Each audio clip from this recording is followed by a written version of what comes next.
Hello, my beloved shisha lovers. As I've told you in my vlog, the link will be somewhere here, that I filmed a small, tiny interview with Stanislav Metkov, one of the co-founders of Hookah Battle and a lot of other projects. Really international guy who's doing a lot for the industry itself, and you can see it right now. Let's go!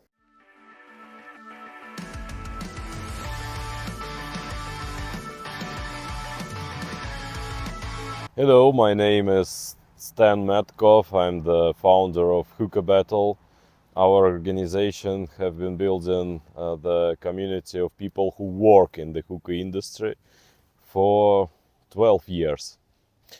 Many people thought that the main idea is kind of our sport competitions, but it's actually not. Our main idea is to build the community of people who work in the hookah industry. So there are some workers of stores, of hookah shops. So there are some hookah masters from hookah loungers, as well as the owners of this business, the distributors, importers, and so on. So people for whom the hookah is a job, not just a hobby or something. So our goal is to build an international community of such a people, and with this goal, we organize different sport competitions. We do different online services such as Hookah Headhunt or Hookah Hub or Where to Smoke and so on. That's it. Most popular, okay, let's say this is my favorite online competition. So we have offline on the expo and we have online. So online is Mix and Story International. This competition is the idea of this competition is that different contestants from different countries should create a hookah mix about the region where they live. And it's a kind of nice show which looks like a travel show, like you smoke some flavor, some mix from Indonesia, and you see the picture, some video presentation of a team, and your mind is traveling somewhere to Indonesia. And moreover, we have organized after this show a collection of the best mixes from the contestants for the last 3 years. And for example, for Hookah Lounge, it's possible to go to our website of Where to Smoke and download a special hookah menu built on these mixes. And it's gonna be a really nice new experience for the guests of such lounges, because you can not only order a hookah, with this menu you scan QR code and you smoke this flavor from the contestant, and you watch the video presentation from the contestant, and that's a new experience of to enjoy the hookah, is to go through the concept, through contact. And yeah, that's what we do. Let's say it's gonna be Nikolai Korsakov, the founder of Podnebesная and the co-organizer of different hookah festivals in St. Petersburg and Moscow, such as International Hookah Picnic and St. P Hookah Fest. And also we organized together first conference for the hookah lounge owners in Russia, which is called Lounge Business Meetup. And he have also a chain of hookah lounges. So he traveled with us to Brazil in 2018, and he have presented a flying hookah with the balloon in Brazil in 2018. So you can imagine what's been the reactions of local Brazilian guys who never seen something like that. And so it's the real balloon. It's like small hookah, and it's flying, and you can smoke it. So isn't that something? So that's the most bright, I think. Mm. Well, cannot say that I have like some, cases like the worst. There are some moments with which I'm not happy. Like, for example, so from time to time I do a thing, short videos, which is have the name Hookah Battle Call. So in this short video, I do the invitation of some particular brand or person to take part in our hookah battle competition. As offline competition, as some in online concept with some idea from my side. It's like, hey, you have a good experience and with this idea, can you participate like in extreme online extreme hookah battle or something like that? So I have invited like, okay, we have had. Uh, the winner of the international shop, hookah shop interior design, a shop from Düsseldorf, Friesische Store, and I have invited them publicly to take part and send their team to participate in Europe Cup Hookah Battle in Frankfurt this year. And like they agreed about it, and they did not come. That's been not cool. Well, yeah, so you can imagine that 12 years is a big time, actually. Not so many people are in hookah industry for such a long time.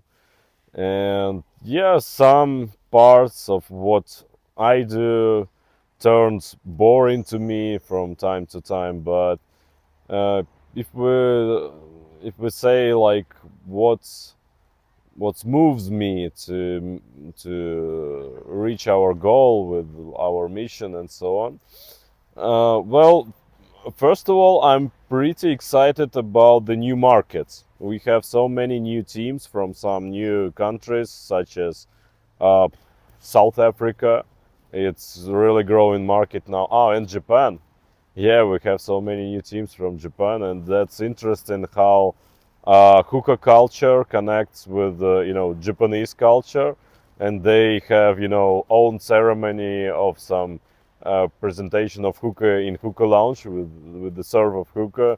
They have own concept with mixing, creation of mixes with items like glass mouth tips from Japan with a huge diameter where you can put a piece of lime or something and have some unique experience. That's really cool. And what's really good about it is that the people who are entering to these activities from these new countries are really young. It's like 18, 20 years old guys, which really good because I see that, for example, in Russia or many in Europe and any other countries, young people do not go anymore to this hookah culture and hookah industry. That's another topic why, but that's it. Hard to say. It's like we will know the answer on this question, like let's say after 5 years. I have just a hypothesis. Well, actually, okay, I've talked about Japan. Look, like let's say 7 years ago, we have had some, contestants from Japan, like shop owners who take part in hookah battle in the United States, who traveled to some expo. But the market being like seems like small. There are nothing special about it. So what changed? Like what happens exactly for the last 2 years that they have so big jump? That's a good question. To be honest, I don't know. No, of course it's a commercial project. Moreover, Hookah Battle is actually not a Russian company. It's a Cyprus company with more than 25 shareholders, and each shareholders from different country and do some hookah business in own country. So it's a kind of collaborative investments. So let's say this. And yeah, it's a commercial, and we have some, revenue from our partners who support our activities. But at the same time, we have some nice mission to organize the meetings of people who work in the hookah industry in the atmosphere of friendship and sport competition. And well, I believe that someone should do this in the world. There are different countries, different hookah enthusiasts, different like hookah workers, and we do something, to unite them. And I like this idea. Well, I think Brazil won because they like do everything in their own way. Yeah, of course they take some, you know, technologies, ideas from other countries, like everyone do. But especially in Brazil, you can find many attributes of hookah culture, which is not anyhow related to European, Arabic, or Russian, or whatever. Starting from the shape form of charcoal that they use, ending with the type of hookah bowls that they use and the styles of hookahs. So yeah, let's say Brazil. All right, let's say it's going to be Brazil again because look, I have traveled there many times, like I don't know, 6 or even more times in different cities, like in Rio, in São Paulo, in Curitiba, and other cities as well. And the climate in the country is so different. Like Brazil is super big, like Russia, but Russia is wide, but Brazil is like vertical, so it makes sense where exactly do you go. And like in North Brazil, it's like super warm weather, but in South Brazil, which is near the Arctic, it's cold. It's like the climate like in my city in St. Petersburg. And I really enjoyed this country on many reasons. First reasons is that no one recognized me as a tourist there. That's usually a problem when I travel to Turkey. So because in Brazil people are different, so and everyone start to talk with you in Portuguese because they think you are local. That's nice. And also just wonderful nature, wonderful products. Like my favorite thing to do is just every morning eat fresh papaya. That's just something. And the pricing for life, for products, for clothing, for everything are same like in Russia, but have much better quality. And you know what? Actually, I think if the things will go in Russia too bad, I think South Brazil, like a cold part of Brazil, is something what you should think to about the relocation for sure. We have a procedure which we call Hookah Battle Jury Nomination. Everyone who have accounts on our website, like community member, are able to go on the website of some particular competitions, such as Slavic Cup, which happened in Czech Republic, or I don't know, Central Asia Cup, which is gonna be on 9th September in Kazakhstan, in Almaty. So you can go on our website and nominate everyone, like any ideas. You can free nominate any person, and community will vote for the reputation of this person. We'll see if other communities support him, and we select the judges from the people who've been nominated by community. So it's like an open process. Yeah, I have participated in hookah competitions which been organized by other guys as a contestant. I remember in 2015, 2014, I guess, in St. Petersburg. I also been a judge of hookery match, which been organized by all team of hookah place. And yeah, so and usually, well, sometimes when we create a new concept of some online competition, I do the personal example, like I did in Mix and Story show, or in we have had in St. Petersburg a nice concept, literature hookah battle, where you need to prepare a shisha and make a literature perform by your mind at the same time. So you can find some nice videos on our YouTube channel.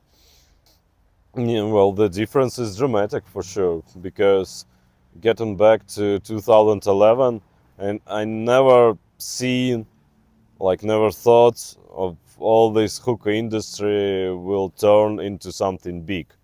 Actually, not only me, everyone. And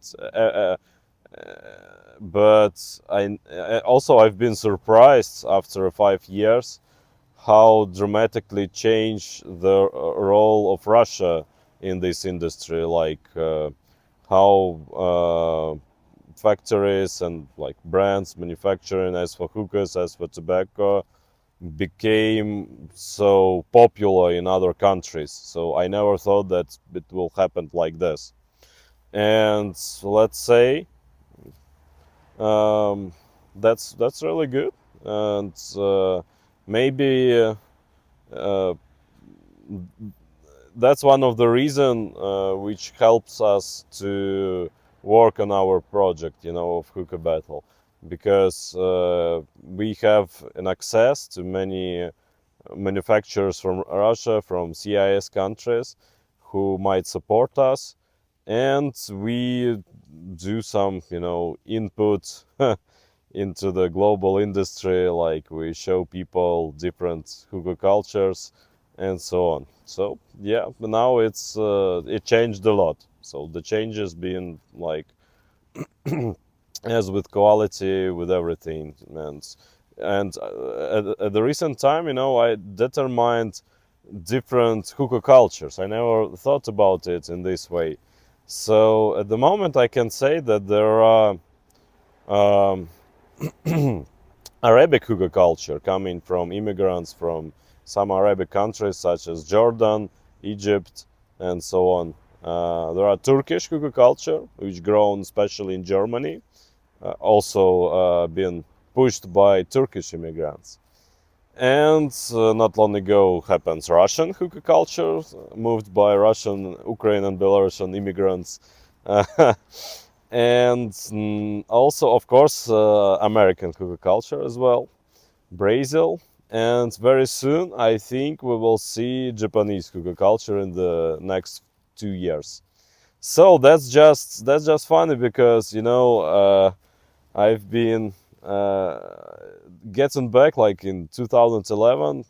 A young guys like us, they watched some Arabic hookah lounges, like it's Arabic theme. We will do something modern and so on. Means by we will do something better. That was the sense. And now, so you can visit. I've been in hookah lounge in Helsinki, which been opened many years ago by immigrants from Iraq. And that's like, let's say, a typical Arabic hookah culture thing. So they have one hookah, one flavor, hookahs from Iraq, mostly Arabic people as the guests, and that's it. So, and you know what? 1 month ago, I traveled to United States, to New York, and visit some hookah lounge opened by Russian immigrants. And it's been Russian rap music, Russian people, Russian tobaccos, Russian hookahs. So what makes like us different with this thing? I think nothing. So it's like with immigrants, you can understand just hookah culture. So hookah culture moved by immigrants. That's an interesting thing. So that's it. You know what? I will take something with the nicotine level of Tangers of Dark Side, but it should be unflavored. Guess why? Because if I will smoke just one flavor, then it's gonna be boring. But if it's gonna be no flavor, it's gonna be fine. So that's it. Oh, in life, um, there are no goal in life in my life. I'm hedonist. I live today. So it's like if I have some pleasure from the living today, then that's it. And tomorrow I will live like that. I do not have any goals. And I don't understand people who have a goals, because when you reach this goal, okay, what will you do next? Like, so enjoy life like every day, and that's the sense, in my opinion. So if you have spent your day really great today, that's the goal. That's it. That was our small interview with Stas Metkov. Thanks for him for having me on the hookah battle. It was pretty interesting experience, and thanks to him for this interview. If you want interview with some other guys who also speak English and could tell more about the industry worldwide, let me know. Write in the comments with who you want to interview the most. And don't forget to subscribe for the channel, click the like button, and don't forget about the bell button so you wouldn't miss my new videos. It was your beloved Shisha blogger, Hookah Donut. Have a nice day, and bye.